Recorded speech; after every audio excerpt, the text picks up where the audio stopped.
সেই রাতে আরিফ আর রিমির চোখে কোনো ঘুম ছিল না। দুজনে আলাদা ঘরে, কিন্তু মনে একটা ঝড়। একই মানুষ ঘুরপাক খাচ্ছে। রাত কেটে গেল ঘুমহীন।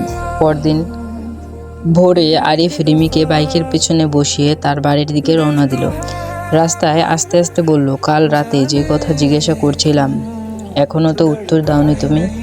রিমি কিছু বলল না, শুধু মুচকি হেসে চুপ করে বসে রইল। সেই হাসিটুকুই যেন উত্তর হয়ে গেল তার চোখে। রিমিদের বাড়ি পৌঁছে আরিফ ভেতরে গেল। রিমির মা তাকে দেখে অনেক খুশি হলো। বাবা, তুমি এলে, খুব ভালো করেছো। আরিফ একটু ইতস্তত হয়ে বলল, আন্টি, আমরা আজ কক্সবাজার ট্যুরে যাচ্ছি। আপনি যদি অনুমতি দেন, রিমিকে নিয়ে যেতে চাই। রিমির মা হাসতে হাসতে বলল, যাও বাবা, ঘুরে এসো। ও তো তোমাদের সাথেই ভালো থাকে। এই কথা শুনে রিমির বুকের ভেতরে যেন অদ্ভুত আনন্দের ঢেউ উঠল। সে কিছু না বলেও চোখের চাহনিতেই যেন সবই পরিষ্কার হয়ে গেল।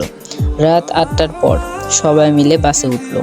ঠিক এমনভাবে সিট পড়ল, নাফিসা আর আরিফের সিট একসাথে, আর রিমির সিট পড়েছে পাশে।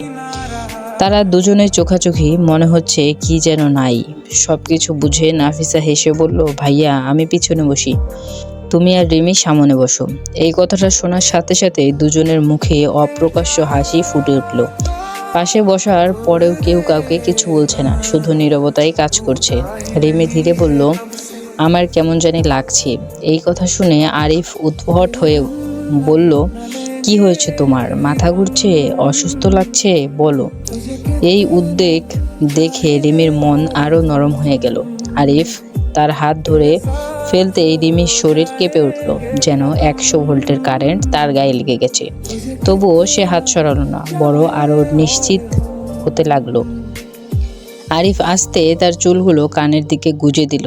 এভাবে অস্বস্তি লাগলে বলবে, আমি আছি। রিমি কিছু বলল না। তেমন কিছু না, সব ঠিক হয়ে যাবে। পানি খেলো। তারপর দুজনেই চুপচাপ বসে রইল। রাত গভীর হলে রিমি কখন যে আরিফের কাঁধে মাথা রেখে ঘুমিয়ে পড়েছে সে নিজেও জানে না। আরিফ তার মাথায় আলতো করে হাত বুলিয়ে দিল।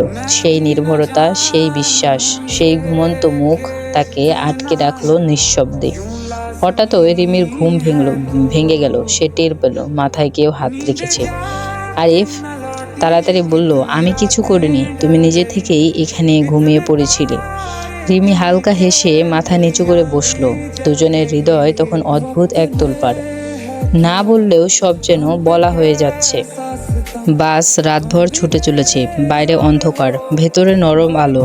দুজনেই চুপচাপ, কিন্তু মনে কত কথা। রিমি কাঁধে মাথা রেখে আবার চোখ বন্ধ করলো। আরিফ তাকিয়ে থেকে ভাবছে, এতটা আপন হয়ে গেলে কখন? সে তো নাফিসার বান্ধবী, তবু কেন জানি ছাড়তে ইচ্ছা করছে না। এইসব বলতে বলতেই বাস নামলো বিরতিতে। নাফিসার ঘুম জড়ানো গলায় বলল, চা খাবে? রিমি মাথা নাড়ল। আরিফ বলল, তোমরা বসো, আমি চা নিয়ে আসছি। চায়ের ধোয়া, রাতের ঠান্ডা বাতাস, দূরে ঢেউয়ের শব্দের মতো আওয়াজ, সবকিছুতেই অদ্ভুত রোমাঞ্চ। রিমি কাপটা হাতে নিতে আরিফ বলল, খেয়াল রেখো, গরম, পুড়ে যাবে।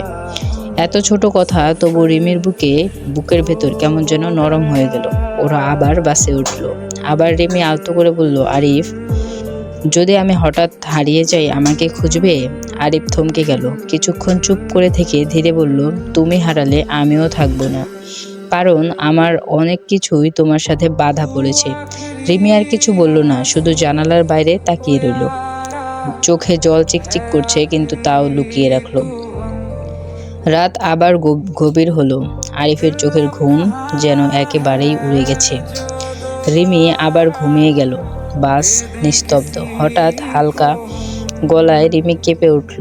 আরিফ নিজের জ্যাকেট খুলে তার কাঁধে দিয়ে দিল এবং বলল, তুমি ঘুমাও, আমি আছি। রিমি ফিসফিস করে বলল, তুমি সবসময় এমন যত্ন কেন করো?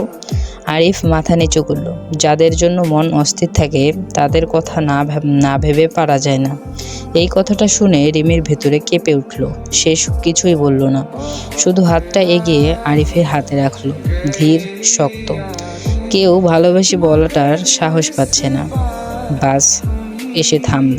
তখন ঠিক ভোর হয়ে গেছে। তখন বাস থামলো রিসোর্টের সামনে। গল্পের বাকি পার্ট আসছে খুব শীঘ্রই। বাকি পার্ট পেতে চ্যানেলটিকে অবশ্যই সাবস্ক্রাইব করে রাখবেন।